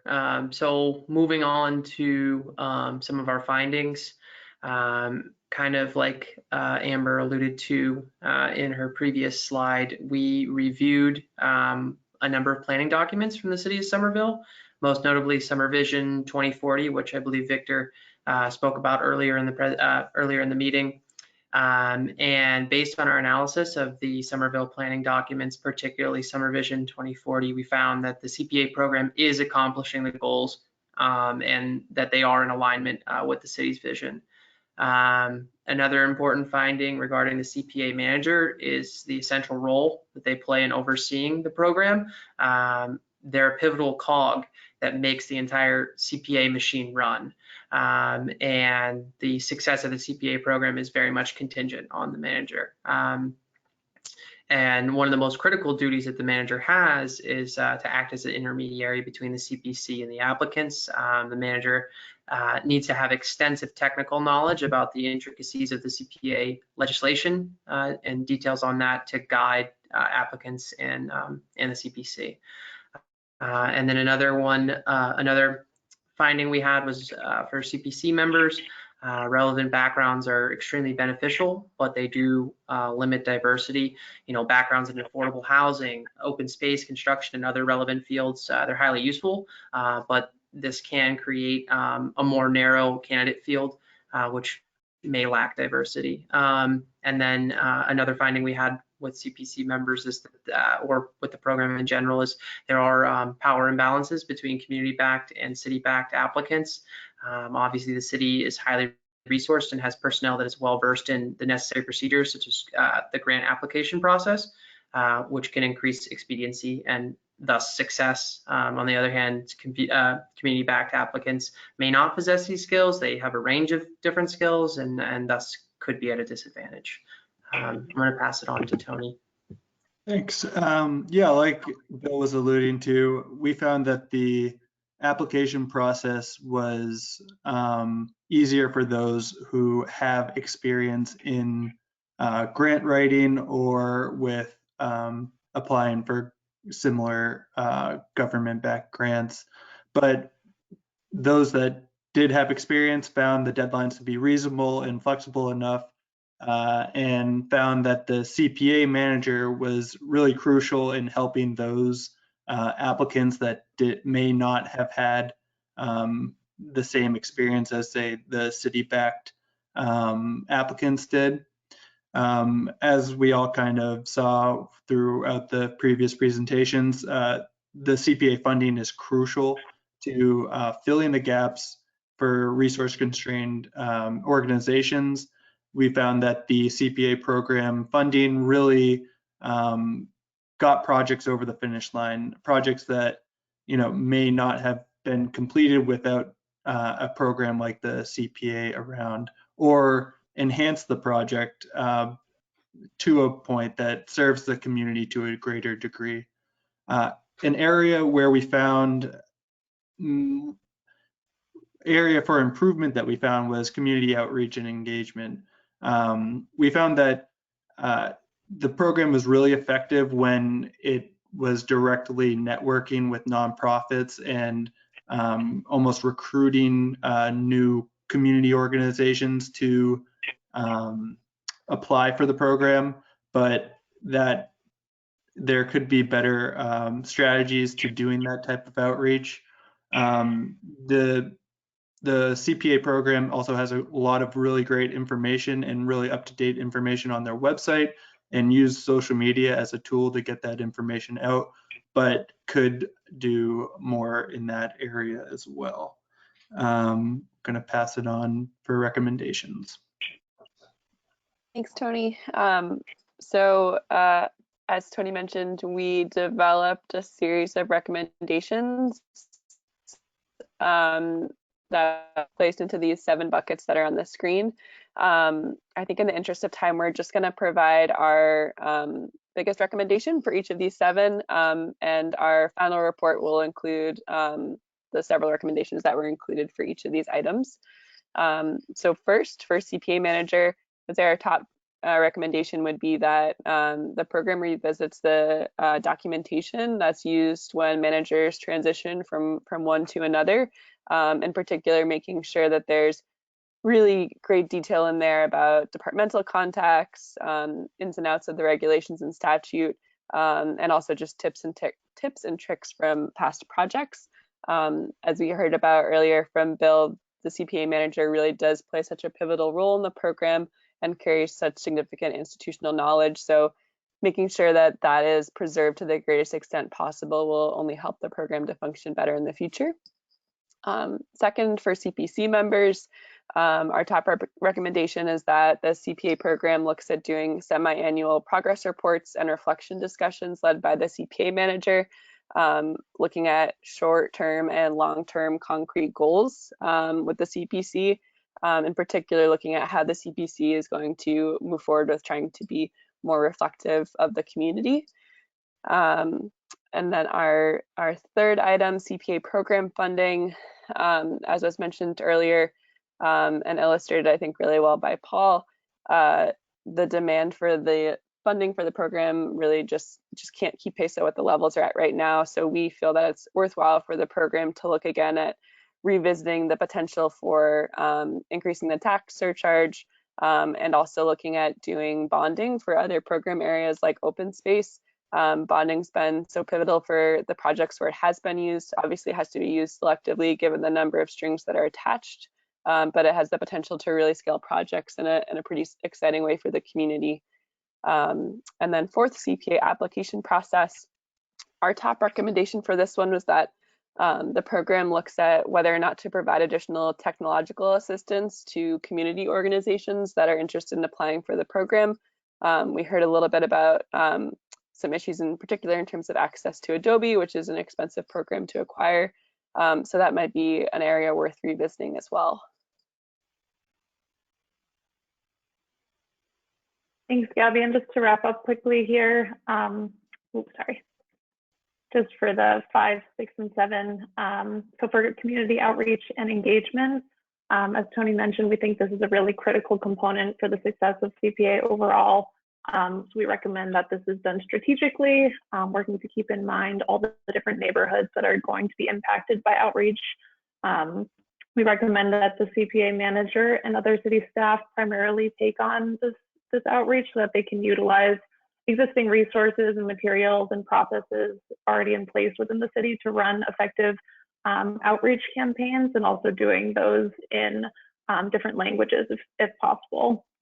For 6, for program effectiveness, we feel that the sectors of open space and historic preservation could both use more long-term visioning led by the CPC to ensure that goals are being met for both the CPA and the city. We think that blended projects should be encouraged as much as possible in order to meet those goals, which may require additional staff guidance. But again, it could help to meet program goals more effectively.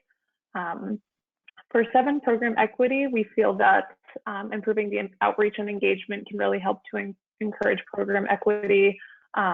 Outreach should engage all members of the community and particularly target low-income neighborhoods who may benefit from knowing more about the CPA program and putting forth more project applications that would directly serve those communities. And equity should probably be better considered during application process when deciding how funding should be allocated, just to ensure that vulnerable populations are being served, and also maybe considering collecting data on those populations prior to the application process, just to better understand needs and how those needs can be supported by CPA. And for the next slide, thank you, everyone. Okay, great. I was going to say we're at time, but you're wrapping up. Thank you. Yes, thanks so much. Great work. A lot of fodder for us, for the committee. And so now, before we go to public testimony, we're going to hear from Judith about the FY22 Community Preservation Plan. Thank you so much. So part of my presentation, I already made it during the workshop, so I'm really going to quickly go through, and a lot of stuff has also been mentioned by Paul and Andrew. So as you may all know, this is a Massachusetts law. It's been adopted by 186 municipalities, and the different sources of funding are the surcharge, state match, and an optional city contribution. This slide tells us about what we can use and cannot use CPA funding for, and so it's a summary that we can use during the planning process. This also shows the category of the allocations. The minimum that is required is by the state is 10%, but Somerville has typically allocated more than the minimums that have been set by the state. So also we value feedback from the community, and so this table shows the voting that has happened over the years, and we see a great distribution over the 3 categories of the funding. This year, because of and last year because of COVID, we're not able to do the Summer Street events, so we did create a survey that the public has been filling, and we've been getting very good feedback on the information about the CPA, but also how the public would like to see how the funds are spent across the 3 categories. So it's really been good and helpful feedback. So in FY22, like I earlier said, we have about $2 million that's available, and if we go by minimums, it would be about 200,000. But of course, like I said, the city of Somerville has adopted larger minimums, so these funds are also able, they will increase over time. So this chart also shows the funding across the 3 categories over the years. And we still see that the affordable housing has taken the largest part of the funding, and we see more or less similar distribution across the historic and open spaces. So for the proposed priorities, we did talk about this, really looking at projects that are consistent with the community values, and also projects that use CPA funds strategically. So Andrew already talked about the priorities for the open spaces, so I'll not go through those. And also Paul did mention the priorities for affordable housing. So for the historic resources, there's a plan that is still under development, but most likely this will be completed in a couple of years. I'm not sure when. But if you have any questions, or if you want to still make any contribution, we are waiting. We're still accepting written comments through May 14, and you can send them to that email on the slide there. And please also, you can take that survey that's in the chat to help the CPC make decisions on the FY22 funding. Thank you.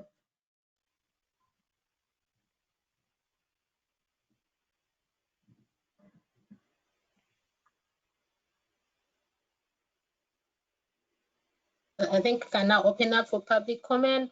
Yes, thank you. And I have a short list, and anybody else is welcome to jump in, but we're going to start with Betsy Larkin. Hi, can you hear me? Yes, we can. Okay, great.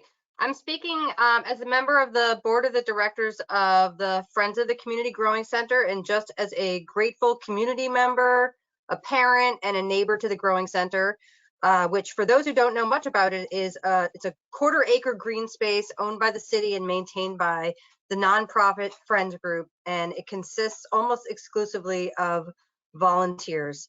And as Andrew mentioned earlier, the Friends of the Community Growing Center was a recipient of a sizable CPA grant in 2015, money with which we embarked on a major renovation involving an extensive community engagement process. And after 10 months of construction starting in the fall of 2018, we opened in 2019, and we had one nice short season before COVID hit.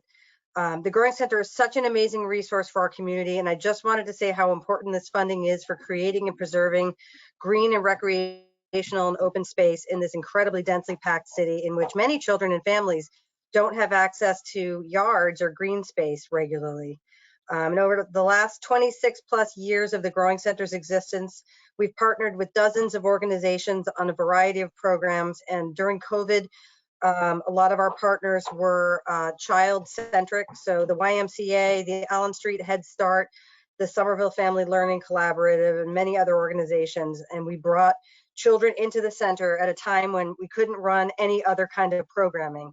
So in the midst of a full year a year plus in which the children of Somerville were not able to go to school and see their friends regularly, and camp options were limited, we managed to bring in several hundred kids to explore, learn, harvest, build, play, and just be kids outdoors in an unmanicured nature space. So thank you to the CPC for making it possible for the Growing Center to continue to allow all Somerville residents to learn about urban agriculture, get their hands dirty, relax, and play, and hopefully that will be for many more decades.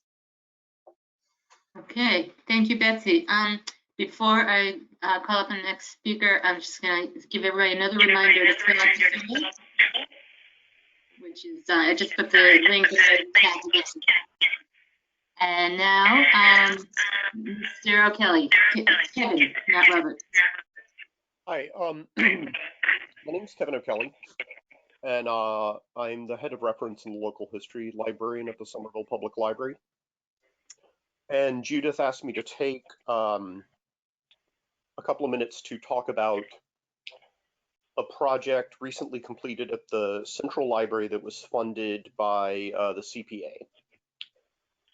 In 1939, the library received a wood carving, the work of the Works Progress Administration, depicting 3 local events that occurred during the American Revolution. It's a big solid wood panel carved in bas-relief. It's huge. And eventually it ended up in a corridor across from the library, where over the decades it was hit by baby strollers, book carts, people's backpacks, you name it. So it had a number of gouges and dents and abrasions. And thanks to CPA funding, we were able to hire art movers to have it moved to a less busy location upstairs in the main reading room.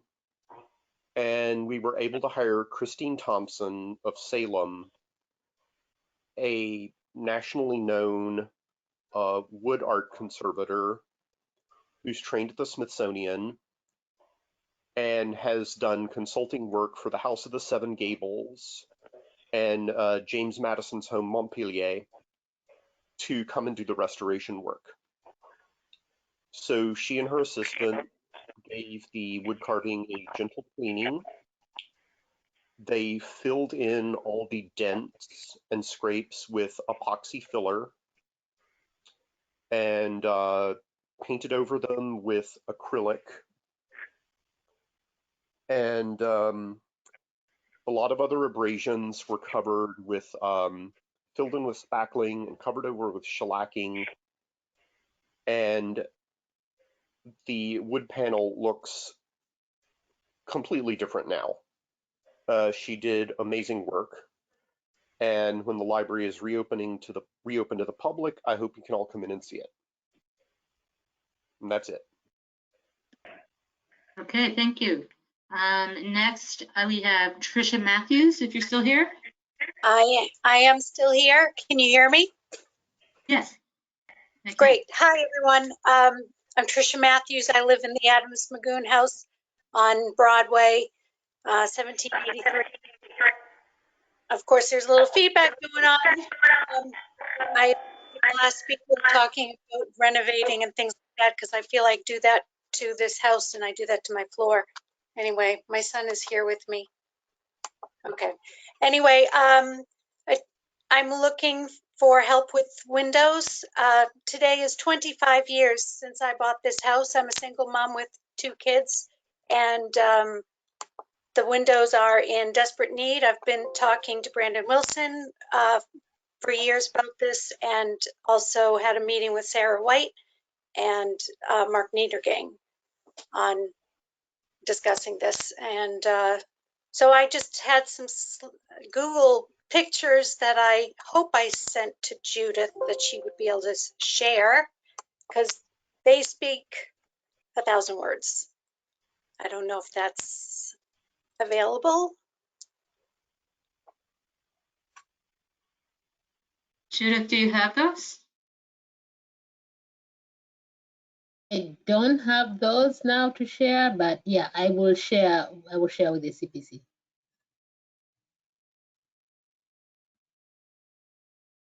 There were 2 short videos as well. Okay, I'll share with the CPC. Okay. We're hoping to open up for FY22 application, so I would encourage you, because you're looking for funds to replace your windows, please apply for the FY22 funds, and then the CPC and the city staff will determine whether your request is eligible. Okay. All right, thank you, Ms. Matthews. I see that Jeff Myers. When individuals make their application, that you have a chance to do a full presentation to the committee at that time, and you'll be able to share the photos and do everything you want to do. Thank you. We have, I think Jeff Myers is next on the list, Chair. Yes. Yes, thank you, everyone. I'm Jeff Myers. I'm a resident of Somerville for 11 years at this point, and I'm a member of the board of the trustees of the Somerville Museum. Just joined last year, literally a month before COVID hit, so it was an interesting time to be joining the board of a community organization like this. So I just wanted to briefly reiterate what Barbara said about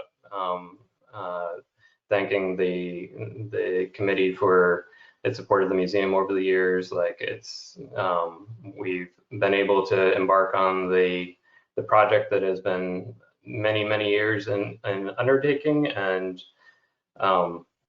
it's just amazing to see it finally happening, and it would have not been possible without the support of the Community Preservation Committee. So I just wanted to speak for a moment to just emphasize support for historic preservation in the allocation of community funds, and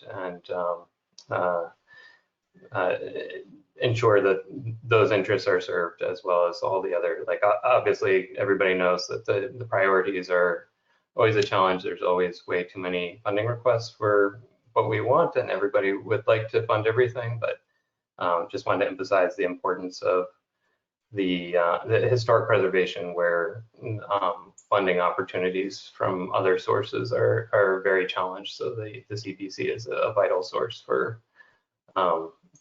making use of that purpose in the city. So thank you again. Okay, thank you. Is there anybody else who would like to make a public comment now?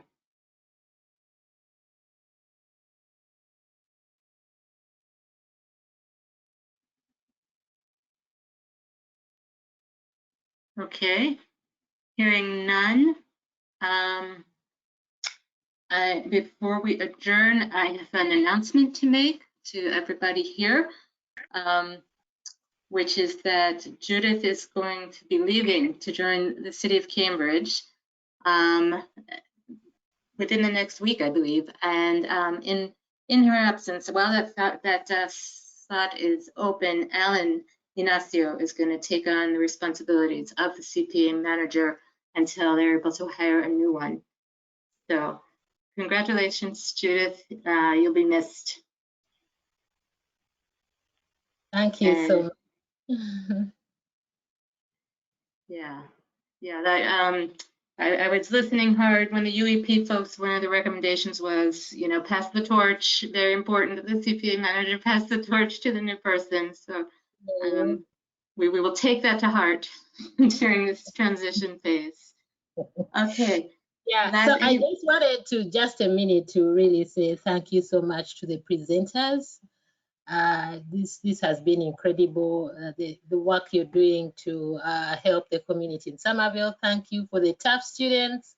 Thank you so much for the evaluation, the great recommendations, and I'm sure that the City of Somerville is going to take them on. And I also like to thank so much the committee that I've been working with, the CPC.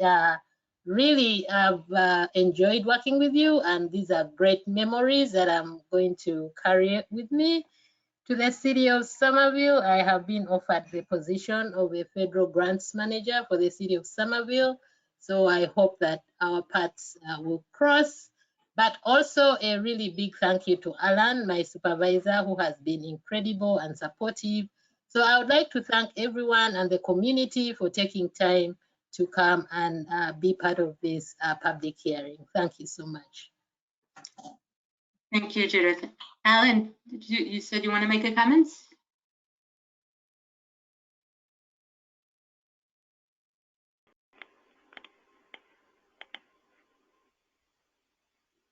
Alan, you there?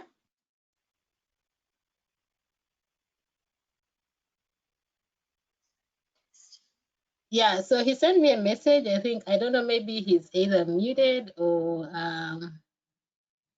he has a problem with his microphone. Okay. Microphone and camera at the office. Okay. All right. Then, unless there are other public comments, I'm going to move that we adjourn the meeting, and note that it is 8:35, April 28th, 2021.